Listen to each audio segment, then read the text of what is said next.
Hello, welcome back to the channel. Today's news is heavy but very important, so please watch till the end to see where the information comes from and verify it for yourself. Right now, Operation Dudula is making serious noise again, saying our people are dying in queues at clinics across the country. Their biggest complaint? That migrants, especially undocumented ones, are flooding South African clinics and pushing locals to the back. Whether you're for or against what they stand for, this one is causing serious tension on the ground.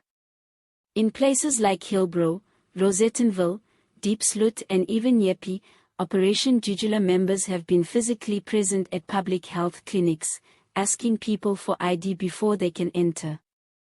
They say they're not being violent, but simply making sure South Africans get treated first. One of the leaders even said that they're not blocking access, just filtering people. But critics argue otherwise. In Rosettenville, some locals claim the clinic is under massive strain, barely managing to serve its own residents. In Diepsloot, some foreign nationals said they were told to go back home for medical care. Imagine someone who's sick, maybe with a child, being told to go stand aside while others go in first, just because they don't have a South African ID. Some of these patients are people with chronic conditions like diabetes or HIV, and even mothers needing vaccines for their babies. It's heartbreaking either way you look at it. At Jeppe Clinic, several migrant women were allegedly denied access to have their babies vaccinated, despite a clear court ruling last year that states clinics must help all pregnant and breastfeeding women, no matter where they're from. It's gotten to a point where organizations like the South African Human Rights Commission and SERI are stepping in and saying this behavior is unconstitutional. But Operation Dudula says they're tired of being quiet. One spokesperson said, "Why must my grandmother wait 7 hours to see a nurse, when people who are not from here are going in and out freely?" They claim that up to 70% of people in some of these clinics are foreign nationals. They've even accused some of taking medication and sending it across the border on buses. The Department of Health says that's simply not true, and that there's no official evidence that Dudula members are working with clinic staff.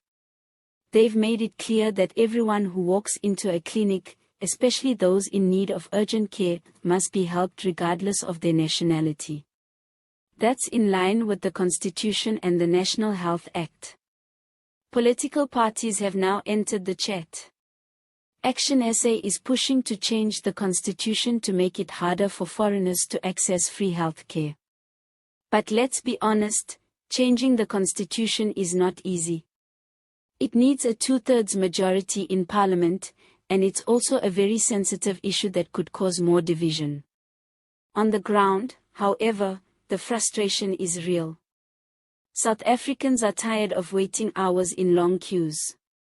They see overcrowded clinics, exhausted nurses, and medication shortages, and some blame it on the system being overwhelmed by people who are not documented here.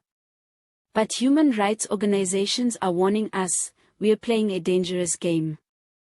If we start denying healthcare based on where someone comes from, we're opening the door to full-blown xenophobia.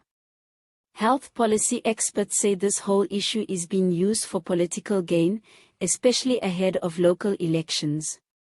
Instead of fixing the real problems, like staff shortages, poor infrastructure, and budget cuts, they say migrants are becoming an easy target. Right now, legal organizations are preparing to take Operation Dudula to court again. The Human Rights Commission is also monitoring the situation closely. The law is clear: if someone walks into a clinic and they need medical help, the clinic must assist. Turning people away is not just illegal, it's inhumane. So what do we do? There's no simple answer.